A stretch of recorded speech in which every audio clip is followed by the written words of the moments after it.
Russia also expanding in the Arctic and is even ready for World War III. In recent years, Moscow has made it clear that it views the region as its own and has stepped up its military presence there. As is well known, cosmogenic changes are taking place in the Arctic.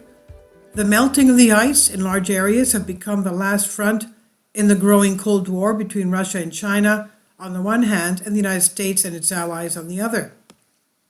Even as Russian troops on the front lines in Ukraine's eastern Donbass region appear ill-equipped for the coming winter, the Kremlin continues to prepare for a potential conflict in the mineral-rich Arctic.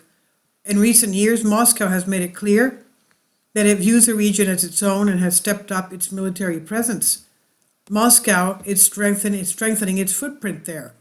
This includes an expansion of Nagorskoye Air Base, which is located in the Franz Josef Land archipelago, about 600 miles south of the geographic North Pole.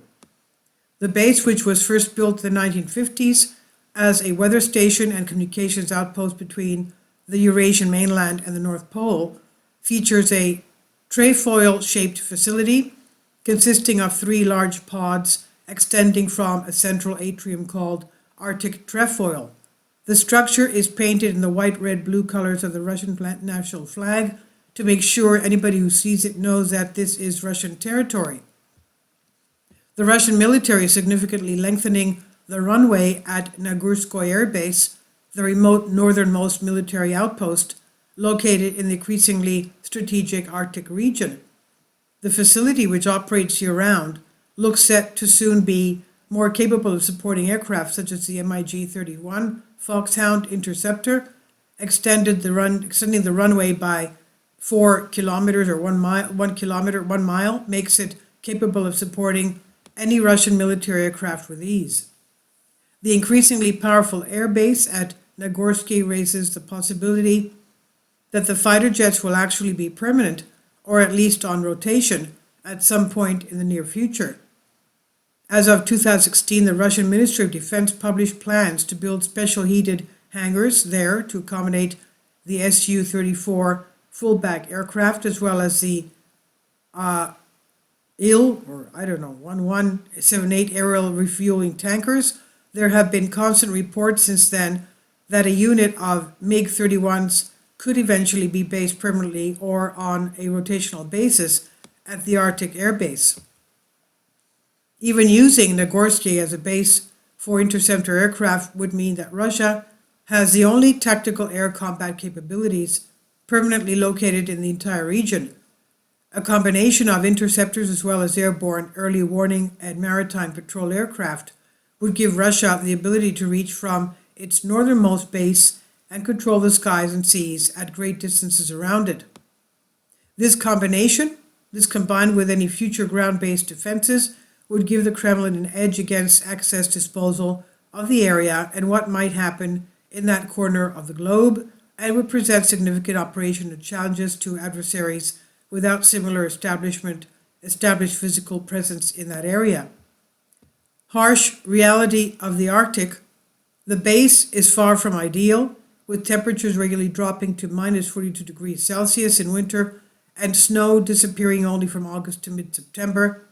However, Russian units continue to train in the extreme cold, and even the Russian Air Force has conducted operations with MiG-31 long-range fighter jets. Of course, defending the region will require more than controlling the air, and Russian engineers announced this week that they are developing armored vehicles to operate in harsh Arctic climates. Armored vehicles, tanks, and other military vehicles will be significantly modified. The directorate at Russian Defense Ministry said, "We are replacing today's vehicles with upgraded models and buying modern production models. This will help us reach the required share of modern vehicles. Armored vehicles and their weapons that lack the latest technology are being phased out," said Major General Alexander Shestaskov, head of the main vehicles and armored directorate of the Russian Defense Ministry.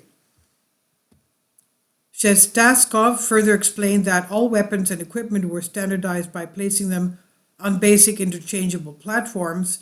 He said, "We're working to fully re-equip our ground forces with modern weaponry At the same time, we're implementing research projects to develop advanced weapons and military equipment, he said. Chariots for the cold among the vehicles now being developed are advanced tanks, wheeled infantry fighting vehicles, and armored personnel carriers under the Armata Kurganets 25 and Boomerang research projects. Moscow has also adopted a new tank, a type of tank support combat vehicle, which could effectively suppress and destroy an enemy's anti-tank weapons, tanks, and other armored targets. When these vehicles could actually be developed in the Arctic is unclear. As with other Russian military programs, these sound capable, but it's unclear whether Moscow maintains the resources to produce the vehicles in numbers. Most likely, it is the latest propaganda from the Kremlin that sounds good in the releases, but will take a long time to actually materialize. This is from Pentapostagma. I've translated this for you from a Greek article. Please leave your comments. Thank you for your support. Kindly support my Patreon account. The daily posts are 5 videos daily, and they are totally different from what I have on my YouTube channel. Thank you so much for your support and that you find all my content so interesting. You'll find the Patreon account details in the description box below.